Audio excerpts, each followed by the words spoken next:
कि पत्नी बोली करवा चौथ पर एक साड़ी दिलवाओ। हमने कहा करवा चौथ के फायदे बतलाओ, तो पत्नी बोली उमर पिया एक व्रत में एक बरस बढ़ जाएगी, मौत तुम्हारे कभी नहीं नजदीक आएगी। तो मैंने कहा प्राण प्रिय ऐसा अनर्थ मत कीजिए, ये करवा चौथ का व्रत अभी तोड़ दीजिए। प्राण प्रिय ऐसा अनर्थ मत कीजिए, ये करवा चौथ का व्रत अभी तोड़ दीजिए, क्योंकि तुम्हारे व्रत रहने से मेरी उम्र 40 वर्ष पड़ जाएगी। पगली मैं तो 100 वर्ष तक जीऊंगा, तो 60 में निपट जाएगी। क्या पगली मैं तो 100 वर्ष तक जीऊंगा, तो 60 में निपट जाएगी। वो 40 वर्ष मैं किसके सहारे जीऊंगा, किसके हाथ की चाय और कॉफी पीऊंगा।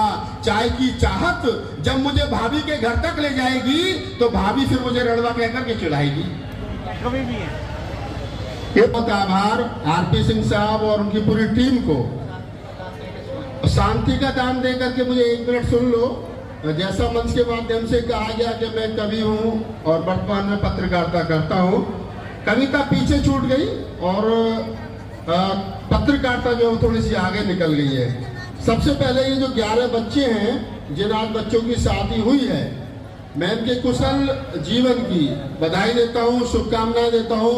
तथागत बुद्ध और बाबा साहब और तमाम हमारे महापुरुषों का आशीर्वाद इन पर बना रहे। और बेटा एक बात कहता हूँ कि जो आज आपको बालग्राम बौद्ध जी के द्वारा भगवान बुद्ध की ये पीतल की मूर्ति दी गई है, इस मूर्ति का मान सम्मान रखना। आप कितना बौद्ध के धम्म को समझोगे, बाबा साहब के मिशन को समझोगे, मुझे नहीं पता, लेकिन मैं एक बात कह सकता हूँ आज इस गौरवान्वित मंच से कि जो मूर्ति दी गई है, बुद्ध का प्रवेश आपके जीवन में हो रहा है। बुद्ध की मूर्ति को उस जगह स्थापित करना जो मूर्ति आपके जो जगह आपके सर से कम ऊपर हो, और सुबह शाम कम से कम भगवान बुद्ध और बाबा साहब के बारे में समझने और पढ़ने की कोशिश करना, ताकि आपका जीवन सफल हो सके। आज जिन लोगों ने आपका ये विवाह संस्कार यहाँ किया है, ये कौन लोग हैं? ये कोई हिंदू संस्कृति से आए हुए लोग हैं। साहब जो संचालन कर रहे हैं, आरपी सिंह साहब, बालग्राम बौद्ध जी, चरण सिंह जी जो हमारे बीच से भी चले गए, सुदर्शन नरसिंह होम वाले, ये तमाम साथी, पवन भाई, ये वो लोग हैं जो बाबा साहब डॉक्टर अम्बेडकर, बुद्ध, कबीर, नानक, रैदास की वैचार की से पनप करके यहाँ तक आए हैं। तो अब आपकी भी जिम्मेदारी बनती है कि ये भी कालखंड में नहीं रहेंगे, ये भी नहीं रहेंगे, हम भी नहीं रहेंगे, आप रहोगे। जब आप रहोगे तो ये जिम्मेदारी आपके कंधों पर है कि आप खूब कमाना, और कमाने के बाद में ऐसे मंच लगाना और मंच पर उन बच्चों की शादी करना जो आपकी तरह है। आज की तारीख में मैं चाहता हूँ आप टाटा अंबानी बने, मैं चाहता हूँ आप IAS PCS बने, मैं चाहता हूँ आप जीवन की वो हर खुशी हासिल करें जो एक मानव जीवन में चाहिए। लेकिन उसके बाद में आप बुद्ध के रास्ते, कबीर, नानक, अम्बेडकर के रास्ते चलते हुए वो चीज भी, वो काम भी करें जो आरपी सिंह साहब के नेतृत्व में यहाँ किया गया है। मैं पुनः आप तमाम लोगों को बधाई देता हूँ, और आपको जो बुद्ध की मूर्ति दी गई है, जो किताबें दी गई, इनको पढ़िए, अपने जीवन में उतारिए, आपका कल्याण होगा निसंकोच रूप से। ये कोई बहुत बड़ी बात नहीं है। हम तमाम उन्हीं घरों से निकल करके आए। अपने मन में ये मत रखना कि आप किस बैकग्राउंड से आए हो। हम तमाम कवि, इनके पिताजी, हमारे पिताजी, इनके पिताजी, हमारे पिताजी के पिताजी, सब भूख और गरीबी से यहाँ तक आए हैं। हमारे पास में कोई क्या नाम, हम जमींदार नहीं थे, राजा नहीं थे। ये तो बाबा साहब डॉक्टर अम्बेडकर आरक्षण उनकी देन है, उनके संघर्ष की देन है कि जो आज हमें बेहतर ये आयोजन कर पा रहे हैं। तो आप जिस स्थिति में हो, 20 साल पहले थे, सिंह साहब 50 साल पहले थे, दूसरे लोग जो गए वो 70 साल पहले थे, सब वहीं से आए, सबने संघर्ष किया है। तो आप इस संघर्ष को जारी रखिए, अपने जीवन को बेहतर बनाइए, लेकिन घर में 2 किताब जरूर रखिए, ज्यादा नहीं रख सकते तो 2 किताब रखिए। पहली किताब भगवान बुद्ध और उनका धम्म, और दूसरा भारत का संविधान। क्योंकि मैं जिस मंच पर भी जाता हूँ देश भर में, एक बात तमाम लोगों से कहता हूँ कि बाबा साहब डॉक्टर अम्बेडकर ने 2 संविधान लिखे साहब जी। एक संविधान देश का संविधान जिस पर देश को चलना, जिसका नाम है भारत का संविधान, और एक संविधान वो जिस पर आपको और हमें चलना है, जिसका नाम है भगवान बुद्ध और उनका धम्म। तो आप ये 2 ग्रंथ अपने घर में रखिए, आपने आने वाली नस्लों को पढ़ाइए। और अंत में मैं आपको बधाई देता हूँ, आरपी सिंह साहब, उनकी पूरी टीम को बधाई देता हूँ। कविता की 2 लाइन में बस यही कहूंगा कि आज आप लोगों ने जो काम किया है, और आप करवा चौथ कब आ रही है थोड़ा सा बताओगे जरा? हाँ बिल्कुल बता दो। कब आ रही है? 20। और आज कितनी है? 7 दिन के बाद में बेटा करवा चौथ आ रही है, तो व्रत तो रखोगे पत्नी लंबी उम्र का? रखोगे? देखो ये रखेंगी, गर्मी आ रही है, उधर भी रखेंगे। ये जो 11 बच्चों ने शादी की है ना, ये करवा चौथ का व्रत रखेंगे। रखने से क्या होगा, पति की उम्र लंबी होगी। लंबी होगी। कितनी लंबी होगी ये किसी के पास में पैमाना नहीं है। जैसे भारत सरकार के पास पैमाना नहीं है किसी कितनी तरक्की कर ली, ठीक है। लेकिन एक छोटी सी कविता 2-2.5 मिनट की हमारे पिता समान आरपी सिंह साहब हैं, इनका आदेश है तो मैं सुना देता हूँ। अब ध्यान से सुनना लड़कियां, बेटा ध्यान से सुनना, जो दुल्हन है वो ध्यान से सुनना। कि पत्नी बोली करवा चौथ पर एक साड़ी दिलवाओ। सिंह साहब, पत्नी बोली करवा चौथ पर एक साड़ी दिलवाओ, तो हमने कहा करवा चौथ के फायदे बतलाओ। पति पत्नी का संवाद है, औरतें ध्यान से सुने, आदमी भी ध्यान से सुने, उनके फायदे की बात बता रहा हूं। 10,000 में बच जाएंगे तुम्हारे 20 तारीख को।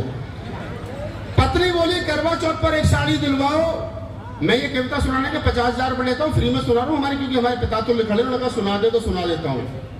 कि पत्नी बोली करवा चौथ पर एक साड़ी दिलवाओ, तो हमने कहा करवा चौथ के फायदे बतलाओ। तो पत्नी बोली उमर पिया एक व्रत में 1 बरस बढ़ जाएगी, और मौत तुम्हारे कभी नहीं नजदीक आएगी। तो हम तो पढ़े लिखे थे, हमने हिसाब लगाया कि अगर पत्नी लगातार व्रत रही तो भारत में पति पत्नी का दाम्पत्य जीवन 40 वर्ष का है। तो मेरी तो 40 वर्ष बढ़ गई और पत्नी की 40 वर्ष घट गई। यहां से कविता का आनंद ले बेटा, ध्यान से सुनना। ये गर्दन हिला रही थी अभी। कि पत्नी बोली करवा चौथ पर एक साड़ी दिलवाओ, हमने कहा करवा चौथ के फायदे बतलाओ। तो पत्नी बोली उमर पिया एक व्रत में 1 बरस बढ़ जाएगी, मौत तुम्हारे कभी नहीं नजदीक आएगी। तो मैंने कहा प्राण प्रिय ऐसा अनर्थ मत कीजिए, ये करवा चौथ का व्रत अभी तोड़ दीजिए। ताली बजाओ यहां। तो मैंने कहा प्राण प्रिय ऐसा अनर्थ मत कीजिए, ये करवा चौथ का व्रत अभी तोड़ दीजिए, क्योंकि तुम्हारे व्रत रहने से मेरी उम्र 40 वर्ष पड़ जाएगी। पगली मैं तो 100 वर्ष तक जीऊंगा, तो 60 में निपट जाएगी। बजाओ ताली। पगली अब रखोगी करवा चौथ के व्रत? नहीं ना, ये दूसरी ले आएगा, अब मत रखना। क्या पगली मैं तो 100 वर्ष तक जीऊंगा, तो 60 में निपट जाएगी। वो 40 वर्ष मैं किसके सहारे जीऊंगा, किसके हाथ की चाय और कॉफी पीऊंगा। चाय की चाहत जब मुझे भाभी के घर तक ले जाएगी, तो भाभी फिर मुझे रड़वा कहकर के चिढ़ाएगी। बजाओ ताली। ये सब वही है कि चाय की चाहत जब मुझे भाभी के घर तक ले जाएगी, तो भाभी फिर मुझे रड़वा कहकर के चिढ़ाएगी। ऐसे तानों को मैं कैसे सह पाऊंगा, और ज्यादा कुछ कहूंगा तो भतीजों से पिट जाऊंगा। ऐसे तानों को मैं कैसे सह पाऊंगा, और ज्यादा कुछ कहूंगा तो भतीजों से पिट जाऊंगा। मेरा एक काम कीजिए, पहले मेरे 40 वर्षों का इंतजाम कीजिए। बजाओ ताली। कि मेरा एक काम कीजिए, पहले मेरे 40 वर्षों का इंतजाम कीजिए, और ऐसा नहीं कर सकती हो तो छोड़ दीजिए, और ये करवा चौथ का व्रत अभी तोड़ दीजिए, अभी तोड़ दीजिए, अभी तोड़ दीजिए, और अभी तोड़ दीजिए। तो करवा चौथ का व्रत नहीं रखना है, अभी तोड़ दो। 20 तारीख को आएगा ना, आज 13 में तोड़ दो, काम खत्म करो ये, ठीक है। अगर करवा चौथ का व्रत रखने से उम्र लंबी होती ना, तो अमेरिका वालों की होती। वहां तो कोई रखता नहीं, वो तो 200 साल जी ने भारत में मर जाता 60 साल में, 50 साल में दारू पी के। तो कृपया अंधविश्वास से बाहर निकलिए। और इस आयोजन का, इस मंच का यही उद्देश्य है कि लोगों को पाखंडवाद से बाहर निकाला जाए, बुद्ध कबीर नानक रैदास की वैचारिक पर लोगों को आगे बढ़ाया जाए।